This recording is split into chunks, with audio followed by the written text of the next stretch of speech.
នៅក្នុងវីដេអូថ្ងៃហ្នឹងខ្ញុំនឹងនាំអារម្មណ៍អ្នកទាំងអស់គ្នាស្គាល់អំពីរឿងសម្ងាត់ក៏ដូចជារឿងអាចកំបាំងមួយដែលតាក់ទងទៅជាមួយបរិយារបស់ Senji ហើយបរិយារបស់គាត់ហ្នឹងត្រូវបានគេដាក់រហស្សនាមថាគឺជាបរិយាដែលជាប់បដាសាឬក៏ជាបរិយាដែលត្រូវបានគេឲ្យឈ្មោះថាបារីមរណៈអញ្ចឹងបើសិនជាអ្នកទាំងអស់គ្នាដែលអត់ទាន់ដឹងជាមួយនឹងសាច់រឿងមួយហ្នឹងទេគឺអាចទៅមើលជាមួយខ្ញុំទាំងអស់គ្នា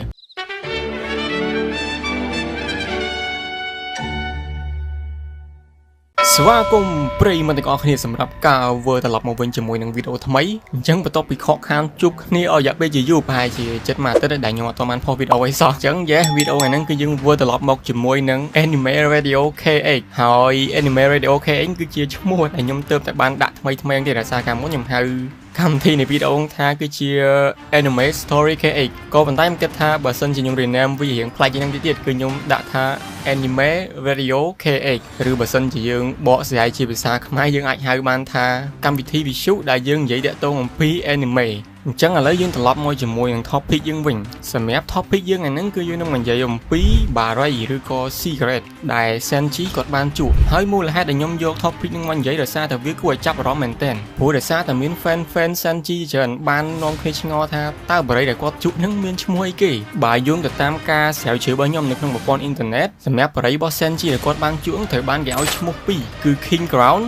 ជាមួយនឹង Dead អញ្ចឹងមានថាឈ្មោះ Barai ដែលគាត់ជួបហ្នឹងគឺមានពីរ brand ខុសគ្នាគឺ brand មួយគេហៅថា King Crown ហើយ brand មួយទៀតគេហៅឈ្មោះថា Dead បានន័យថាសេចក្តីស្លាប់ក៏ប៉ុន្តែតាក់ទងជាមួយឈ្មោះទាំងពីរហ្នឹងខ្ញុំអត់ដឹងថានៅក្នុងប្រព័ន្ធអ៊ីនធឺណិតហ្នឹងគេបានឈ្មោះនោះពីណាទេដោយសារតែខ្ញុំមើលតាក់ទងជាមួយនឹង Anime One Piece តាំងពីដើមមកដល់ឥឡូវខ្ញុំអត់ដែរឃើញជាមួយនឹងវគ្គមួយណាដែលគេបង្ហាញថាបរិយារបស់ Senji ហ្នឹងមានឈ្មោះថា King Crown ឬក៏ Dead ទេក៏ប៉ុន្តែនៅពេលដែលខ្ញុំស្រាវជ្រាវក្នុងប្រព័ន្ធអ៊ីនធឺណិតទៅគេដាក់ឈ្មោះហ្នឹងហើយគេក៏បាននិយាយថាឈ្មោះហ្នឹងគឺ Oda បាន reveal ចេញខ្ញុំអត់ដឹងថា reveal តាមណាទេខ្ញុំអង្គុយឆ្ងល់ឡើងចង់10ថ្ងៃអីល្មមសម្រាប់ចិត្តថាចេញវីដេអូហ្នឹងទៅដោយសារតែវីដេអូហ្នឹងក៏មើលទៅរៀងចាប់អារម្មណ៍មួយដែលតាក់ទងជាមួយនឹង Story មួយហ្នឹងអញ្ចឹងដោយសារតែឈ្មោះបរិយហ្នឹងក៏ខ្ញុំអត់បានដឹងហើយដោយខ្ញុំនិយាយចឹងខ្ញុំមិនដឹងថាគេ rename តាមណាទេហើយគេមិនដឹងថាយកឈ្មោះពីណាទេក៏ប៉ុន្តែបើស្ដាប់ទៅលើឈ្មោះហ្នឹងក៏វាទំនងមួយយ៉ាងដែរ King Crown ជាមួយនឹង Dead ហ្នឹងគឺខ្ញុំគិតថាអាចទទួលយកបានទោះបីជាវាអត់មានជាមួយនឹងresource ច្បាស់លាស់យ៉ាងណាក៏ដោយព្រោះបើតាមគំនិតខ្ញុំគិតថា King Crown បើគិតពីបរិយហ្នឹង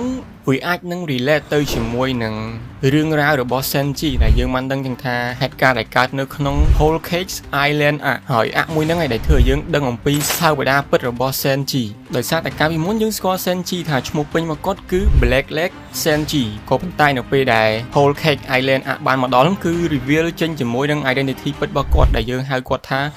Windsmoke Senji ដោយសារតែគាត់ហ្នឹងគឺជាកូនរបស់ Windsmoke ចាត់អញ្ចឹងហៅថា Senji គឺជាមនុស្សម្នាក់ឬក៏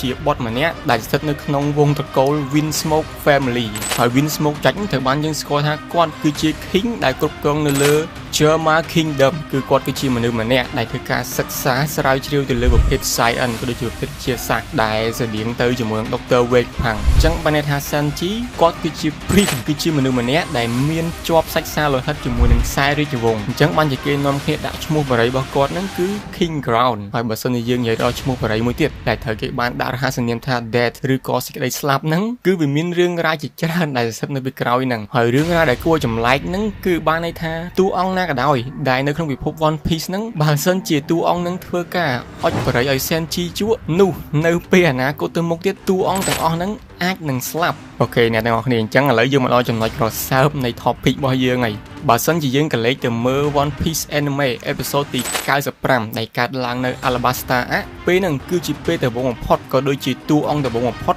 ដែលធ្វើការអុចបរិយឲ្យ Senji ជក់ហើយតួអង្គមួយហ្នឹងត្រូវបានយើងស្គាល់ថាគឺជា Podcast DS គឺជាកូនប្រុសរបស់ Goldie Roger ហើយដូចយើងបានដឹងចឹងថាបន្ទាប់ពីគាត់អុចបរិយឲ្យ Senji ជក់មកនៅពេលដែលហេតុការណ៍ដែលកើតនៅ Marineford បានកើតឡើងគឺ S ជាអ្នកស្លាប់ហើយរឿងហ្នឹងក៏មិនទាន់ចប់ទេនៅពេលដែល Anime One Piece episode ទី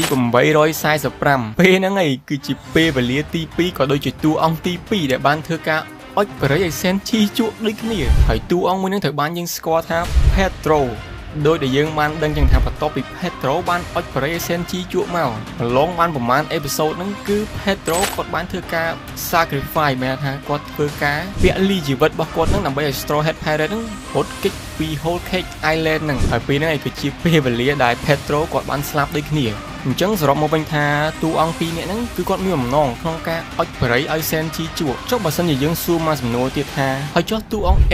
Enel គាត់ក៏បានអុចបរិយសែនជីជួចដូចគ្នាក៏ប៉ុន្តែមិនក៏ Enel អត់ស្លាប់អូខេឥឡូវបើសិនជាយើងនិយាយដល់ចំណុចមួយហ្នឹង Enel ត្រូវបានយើងស្គាល់ថាគាត់គឺជាមនុស្សម្នាក់ដែលគ្រប់គ្រងនៅលើ Skypiea ហើយ Enel ត្រូវបានមនុស្សនៅ Skypiea ទាំងអស់ហ្នឹងហៅគាត់ថាគឺជាព្រះបាទគាត់គឺជា God ដោយដែលអ្នកទាំងគ្នាបានដឹងចឹងថានៅក្នុងអេពីសូតទី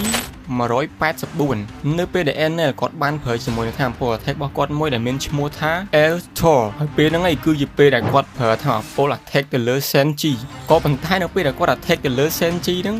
Senji បានដកបរិយគាត់មកជួយគាត់និយាយថាអរគុណដែលបានអុចបរិយគាត់ជួយអញ្ចឹងគិតថាកន្លែងហ្នឹងមិនមែនបានន័យថា Enel ហ្នឹងគាត់ចង់អុចបរិយ Senji ជួយទេដោយសារតែ Senji គាត់មានបំណងចង់ឲ្យបរិយគាត់ហ្នឹងឆេះ